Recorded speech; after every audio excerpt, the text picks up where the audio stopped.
I don't believe in or use spirit guides, but I used to a lot.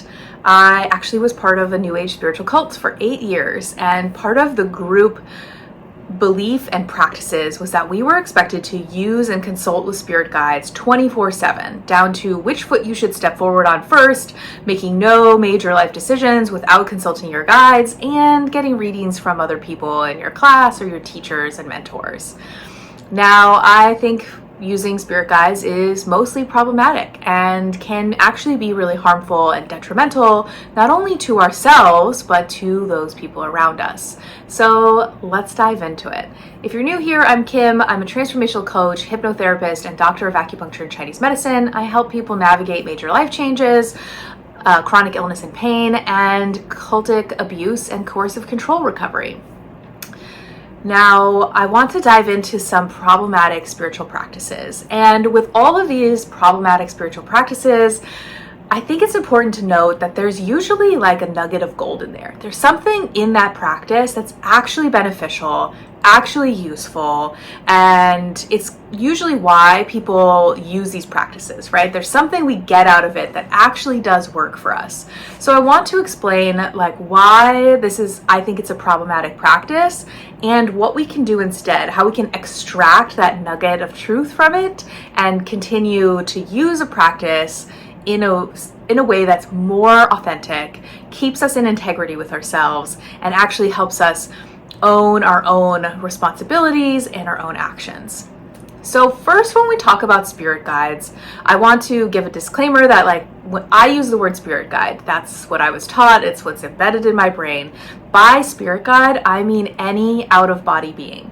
So any out-of-body being or like perceived guidance. This could be ghosts, it could be God, it could be Jesus, Mary, ascended masters, ancestors even, aliens, like it's an out-of-body being. And part of why we like talking to these guides is because there are some assumptions we have about them. And I think this is twofold, right? It's first that it's an objective third party and that they're more ascended and more enlightened than us, so they must know more than we do. So we think we're talking to something that's objective and that's outside of us, and it has like, all of the information of the entire universe at its fingertips. So if we can connect to that being, we are also connecting to that information. So let's unpack some of these assumptions first. This first assumption, right, is that guidance is a third-party objective opinion. Now, I think it's great to get third-party opinions. We need those, right? If I'm going to go buy a house, I'm not going to do it alone. I'm going to get a contractor to go look at the house. I'm going to have a real estate agent to tell me about it.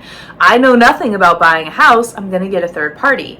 That third party is more educated than I am in this arena. They are more experienced, right? And other people can also corroborate what they say, right? So it's not just me and this other person communicating in our minds. There's could be a written record of that interaction. That's a third-party objective opinion. It's somebody outside of you. They're not involved in your drama. They're not involved in your shit, but they can give you advice about something because they actually do know more than you about it. Guidance and our experience with connecting with guidance exists solely in your mind. This is a purely mind-based event. Nobody else can corroborate it with you. And I know part of the group that I was in, and this is a common belief, like other people can read and talk to your guides too, but that's still happening through that person's mind. So, and this gets influenced by when people know you, all of this stuff. So we have an assumption that it's a third-party objective opinion, but really it's a fabrication of our mind. This is a purely subjective opinion in reality. So we need to keep that in mind, right? It's not actually objective, it's subjective. It's created by my mind. Nobody else can back it up. It's totally existing in my mind, but it feels objective. Feeling objective is fine, but it's not what's really happening. So we want to remember that guidance feels objective because we feel like we're talking to a third party, but that is really an experience and a conversation that's totally happening in our mind, which inherently makes it not objective. So guidance, not objective. The second thing we want to unpack here is that your physiological and mental state affect how you experience your connection with guidance. One of the things I think the cult that I was in got right was that we were taught a very rigorous process to change our physiological state and our mental state to be able to connect with guidance. There were a lot of checks and balances that went into, like, if you were in the right space to actually receive guidance. So that's an important piece that I don't think a lot of people practice or do, or maybe even are aware of. If you are, feeling like your boyfriend's cheating on you and you're totally worked up about it, we're in that like heightened state of awareness, or not really awareness, but we're in a heightened physiological state. The read we get in that space is going to be very different than the read we would get in that space if we were in a parasympathetic nervous system state. So that's something we really need to keep in mind. If you're angry, like, our awareness level goes really narrow. When I'm pissed off at something, like, I'm not noticing what's happening over here. I'm not aware of anything else except what I'm honed in on, which makes it really hard to get neutral guidance, which is kind of impossible anyways. But it makes it difficult because our awareness is really shrunk down because of our activated nervous system state. So the state that we're in influences the guidance that we get, and it's usually a self-fulfilling prophecy. There's a lot of confirmation bias that happens with speaking to guides, where I think, I'm in this state, I already have an assumption idea about what it is, and if I'm reading in that state, what I'm reading is usually going to reflect that. And if we get more practice about regulating our nervous system states, sometimes we can get out of that space, but a lot of the time our physiological state is really going to influence the read that we perceive. Now let's jump into how spirit guides can be really problematic, and I see this in two ways. One is how it's harmful to us, and one is how it's harmful to other people, and then we're going to jump into what we can do instead. So how is it harmful to us? I think one of the things that people really miss when we're looking at talking to guides is that we are outsourcing, we are externalizing our locus of control. Our locus of control is like how we see how we fit in the world and how our life falls in or falls out, right? If I have an internal locus of control, that means I have control over things in my life. I, have agency, I have responsibility, I have accountability. I'm doing it. When I have an external locus of control, everything's happening to me. Everybody else knows more than me. I'm like deflecting a lot of decision making usually in that state. And I think it's important to balance between the two, because sometimes we do have a lot of control over things. Other times we don't. And it's important to be able to move back and forth between those two things instead of being really stuck in one. So when we're using guidance, especially in a very kind of pathological way where it's like 24/7, we are externalizing our locus of control. Now, this is also where we get stuck in new agey stuff where you want a reading about something. Like, I have a decision to make. I'm really concerned about my partner. Whatever it is, we're getting a reading and we're externalizing that locus of control. We're saying, I don't know about this, which is true, right? You don't know everything. That's totally fine to be like, I don't know what the answer is here. But what happens in this dynamic is saying, I don't know anything about this and I can't know because God knows more than me. So we're totally deflecting the entire decision-making process to an external source. And what this does is it actually really erodes our self-esteem, our decision-making abilities, and our self-confidence. We no longer feel like we have agency over our lives, and we have to deflect everything elsewhere. And I think one of the symptoms of people who've been in cults, and when we leave, the things we notice is decision-making capabilities get wrecked. And I think this piece is a part of that. If you were in a group that emphasized talking to God, praying, using spirit guides, etc., we have externalized that locus of control so frequently and so often that it becomes so hard to make decisions because we feel like, I'm going to experience bad karma if I don't consult my guides on this. So we're really externalizing that locus of control, and that's really breaking down our decision-making abilities and our self-confidence and our ability to just really put ourselves first. I think that's a very important thing for us to learn how to do. And if we're consistently externalizing it, we are carving that pathway in deeper and deeper every time we do it. So the second way that spirit guides can be problematic is that they actually set up a really ripe breeding ground for spiritual bypassing. Now, there's lots of different definitions of what spiritual bypassing is. To me, it means where we are deflecting our own responsibility and accountability for our actions, behaviors, choices, words, etc. onto spiritual things.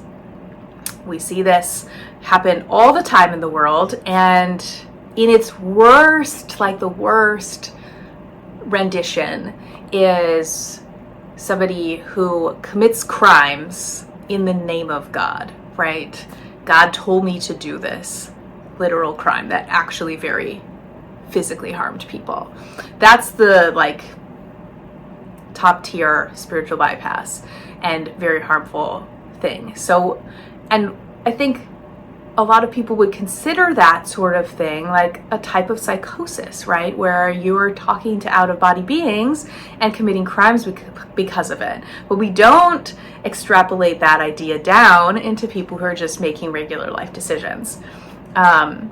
So this sets us up for that spiritual bypassing, where if somebody is really intent on listening to their guides, we can kind of start to remove ourselves from the accountability and responsibility we have to other people in our lives. So it's like, oh, I didn't come to your wedding because my guidance told me not to. That's a very big deflection of responsibility. We're deflecting not only our choice in the matter, saying we didn't have a choice, but we're also deflecting the potential harm that we caused to that other person, right? We're saying, my guidance told me to do this, so that's the way it is. Instead of, we could say, even if we were using guides, my guidance told me to do this, that's what I felt was right, so I didn't do it, and I apologize for the harm that's caused you. Usually we don't get that far into it. So we have two ways that guidance is potentially being really harmful. And, not everybody's practice is going to be harmful. Some people can use this and it'd be a very helpful part of their life, but that's not always the case. And this is something we need to watch out for and continuously monitor ourselves for. How are my decision-making abilities right now? Do I feel like I'm in control of my life and my choices? And how am I showing up and holding myself accountable for the stuff that I do? So what do we do instead? How do we take the golden nugget out of this? Well, I think the golden nugget here is a couple of things. First is this piece about regulating our nervous system before making decisions. That's kind of the essence of it. So if we're in that regulated space, now we just remove the middleman. We remove the guide. Right? Remove God from the equation, remove Jesus, remove your grandmother. We're removing the external source, and we're just gonna claim it as me talking to myself, my own inner wisdom, my own inner voice. I'm connecting with me here. This is me, because those things are all a part of me. So we're gonna regulate our nervous system state. We're owning the fact that we're talking to ourselves. And it's okay to talk to ourselves, right? It's okay to make decisions from what we know about our own life. And then we're going to take accountability for our actions because we no longer have something external to blame it on. One of the tools I really like for doing this, I call stop on a dime. And it's anytime we want to make a decision, and we can start practicing this by even responding to a question, we're going to stop. We're going to just stop immediately and notice, check in with your body. What does my body feel like right now? Do I feel calm and present and grounded? Do I feel really activated in my arms and legs? Do I feel numbed out? What do I feel like right now? And if we notice that we're kind of anything but calm and present and grounded, we're going to do some deep breathing. We're going to check in. We're going to try to regulate our system. And from that regulated space, once we get there, then we tune in to our own inner knowing, and we make a decision or we give our response from that space. That is pure, authentic relating. This is how we really connect. It's how we connect with ourselves, and it's how we make decisions in a way that honors ourselves. When we make decisions when we're angry and rash, like that's usually not the best decision, right? So we want to really honor ourselves. We want to tune in, settle in, and make a decision from that regulated space. And when we do this, because we are connecting with our own inner wisdom, we now have to also take accountability and our responsibility for the choices we make, the words we use, etc. I can no longer say, oh, my guides told me to do this. Sorry it didn't work out for you. I have to say, oh, that's just what I felt like was the right answer at that time. And I take accountability for my choices in that matter. So we've shifted out of this deflection where we're deflecting decision making, deflecting our own self-control, we're deflecting our accountability, right? And we're moving it into like committing to being regulated, connecting with ourselves, owning that connection with ourselves, and holding ourselves accountable for our choices. If you'd like more help on learning how to do this, unpacking old religious or spiritual beliefs that don't work for you anymore, and finding things that really give you a lot of balance and authenticity in your life, click my link to head on over to my page where you can book a free discovery call where we'll actually get into how we might work together and even do a mini shadow work session. Thanks for joining.